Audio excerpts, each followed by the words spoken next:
দুর্গাপূজার আগ মুহূর্তে কাছাড় জেলার মোট 1081টি সার্বজনীন পূজা কমিটিকে প্রতিটি 10,000 টাকা করে আর্থিক সহায়তা দিল আসাম সরকার। শনিবার শিলচরের গুরুচরণ বিশ্ববিদ্যালয় অডিটোরিয়ামে আয়োজিত অনুষ্ঠানে শিলচরের বিধায়ক দীপায়ন চক্রবর্তী পূজা কমিটিগুলির হাতে চেক তুলে দেন। অনুষ্ঠানে তিনি মুখ্যমন্ত্রী ডক্টর হিমন্ত বিশ্ব শর্মাকে ধন্যবাদ জানিয়ে বলেন, এই পদক্ষেপ শুধু অর্থ সহায়তা নয়, সামাজিক ঐক্য ও সম্প্রীতির প্রতীক। উপস্থিত ছিলেন বিজেপি নেতৃবৃন্দ অভ্রজিৎ চক্রবর্তী। বিস্তারিত দেখুন শিলচর সংবাদের পর্দায়। ডক্টর হিমন্ত বিশ্ব শর্মা সরকারের যে প্রচেষ্টা, তৃতীয়বারের মতো আমরা লক্ষ্য করেছি গোটা রাজ্যে দুর্গাপুজো কমিটিগুলোকে সরকার পক্ষ থেকে 10,000 টাকা করে আর্থিক অনুদান দেওয়া হচ্ছে। আজকে শিলচর বিধানসভা চক্রে গত পরশু দিন মাননীয় মন্ত্রী কৌশিক রায় মহাশয় সহ আমরা সবাই মিলে কাছাড় জেলাতে একটা আনুষ্ঠানিক উদ্বোধন করেছিলাম।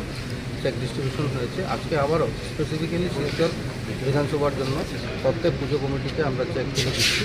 তো এই চেকের যেটা সংখ্যা, এই সংখ্যা হলো শিলচর বিধানসভা সমষ্টিতে 202টি চেক রয়েছে, আর গোটো কাছাড় জেলাতে সেটা 1027-এর উপর চেকের দিকে মাননীয় মুখ্যমন্ত্রী সেটা দিয়েছেন। আন্তরিকভাবে শ্রদ্ধা জ্ঞাপন করতে চাই মাননীয় মুখ্যমন্ত্রী ডক্টর হিমন্ত বিশ্ব শর্মা মহাশয়কে, যে এমন একটি পদক্ষেপ ভারতবর্ষ স্বাধীনতার পরবর্তীকালে আমরা প্রথমবারের মতো লক্ষ্য করেছি যে দুর্গা মহোৎসবে এই চেক ডিস্ট্রিবিউশন করতে উনি সক্ষম হয়েছেন। আমি আন্তরিকভাবে শ্রদ্ধা জ্ঞাপন করছি আমাদের সকল পূজা প্যান্ডেলের সভাপতি, সাধারণ সম্পাদক বা সকল সদস্যকে, যেভাবে শৃঙ্খলা বজায় রেখে ওনারা প্রতিবারের পুজো দর্শনার্থীদের জন্য একটা সুন্দর ব্যবস্থা করে দিন। এবারও আমরা লক্ষ্য করেছি শিলচরের বিভিন্ন প্যান্ডেলের সম্মানিত সাধারণ সম্পাদক সভাপতিরা এই আয়োজন করছেন। আমি আশা রাখছি মা দুর্গার আশীর্বাদে এবারে সুন্দর করে আমরা পূজা অতিবাহিত করতে পারব। আমার সাথে মঞ্চে উপবিষ্ট আমার ব্লক মণ্ডলের মাননীয় সভাপতি পিকলু দাস, নিউ শিলচর মণ্ডলের সহসভাপতি কাজল রায় এবং মধ্য শিলচর মণ্ডলের সাধারণ সম্পাদক রাজদীপ দাস সহ এখানে উপস্থিত সবাইকে আমার শারদীয় শুভেচ্ছা জ্ঞাপন করছি। আপনারা সবাই জানেন, বিগত দিনেও আমাদের মাননীয় মুখ্যমন্ত্রী এই উদ্যোগ নিয়েছেন যে প্রতিটি পূজা কমিটিকেই পুজোর সময় একটা আর্থিক সহায়তা দেওয়ার। এটা একটা সামান্য টোকেন হিসাবে দেওয়া। জানি আমরা পূজাতে অনেক খরচা হয়, সরকারের পক্ষ থেকে যতটুকু সম্ভব সেই অনুযায়ী মাননীয় মুখ্যমন্ত্রী এই উদ্যোগ নিয়েছেন, যার জন্য আমি মাননীয় মুখ্যমন্ত্রী মহাশয়কে অন্তরের অন্তঃস্থল থেকে আমরা ধন্যবাদ জানাই। আমি ধন্যবাদ জানাই আমাদের শিলচরের মাননীয় বিধায়ক, যিনি অনেক কঠিন পরিশ্রম করে দিনরাত যাতে কোনো পূজা কমিটি মিস না যায় তার জন্য অনেক চেষ্টা করে সেই লিস্টগুলো তৈরি করে থাকেন। গতবারও আমরা ছিলাম, আমরা দেখেছি।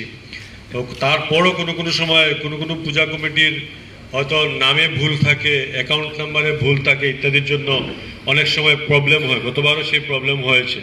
আমি জানি না এবার সেই প্রবলেম হয়েছে কিনা, সেটা বলবেন পরে। তো যদি এরকম কিছু হয়ে থাকে তাহলে আপনারা নিশ্চয় জানাবেন আমাদেরকে। এবং আমাদের কমিটির ভারতীয় জনতা পার্টির সম্মানিত সহসভাপতি অভ্রজিৎ চক্রবর্তী ঝলক উপস্থিত রয়েছেন, যিনি সঞ্চালনা করছেন। 26 নম্বর ওয়ার্ডের প্রাক্তন পৌর কমিশনার তথা ভারতীয় জনতা পার্টির বরিষ্ঠ নেতা রাজেশ কুমার দাস মহাশয়। আমাদের দুটি মণ্ডলের সম্মানিত সভাপতিরা রয়েছেন, যথাক্রমে নিউ শিলচর মণ্ডলের কাজল রায়, আমাদের শিলচর ব্লক মণ্ডলের পিকলু দাস সহ আজকে এখানে বিভিন্ন পূজা কমিটির থেকে আগত সম্মানের সদস্যা, সভাপতি, জেনারেল সেক্রেটারি সকলকেই আমাদের আসাম সরকারের পক্ষ থেকে আন্তরিক শ্রদ্ধা, ভালোবাসা আপনাদের প্রতি নিবেদন করছি। আমি অনুরোধ রাখবো যে রাজেশ দাসকে, যে পুজো কমিটির পক্ষ থেকে আমাদের এখানে যদি মঞ্চে একজন উপস্থিত থাকেন তাহলে ভালো হয়। রয়েছে, কিন্তু আসাম রাজ্যে আমরা প্রথম লক্ষ্য করি যে মাননীয় মুখ্যমন্ত্রী ডক্টর হিমন্ত বিশ্ব শর্মা মহাশয় একটা অভিনব প্রয়াস, অভিনব চেষ্টা হাতে নিয়েছেন, উদ্যোগ হাতে নিয়েছেন যে প্রত্যেক পুজো প্যান্ডেলকে একটা সরকারি অনুদান দেওয়া। আর এটা তৃতীয়বার হচ্ছে, 2023, 2024 এবং 2025-এ দেওয়া হচ্ছে। মুখ্যমন্ত্রী একটা শৃঙ্খলাবদ্ধ সমাজ যাতে গড়ে ওঠে তার জন্য তার প্রচেষ্টা করে যাচ্ছে।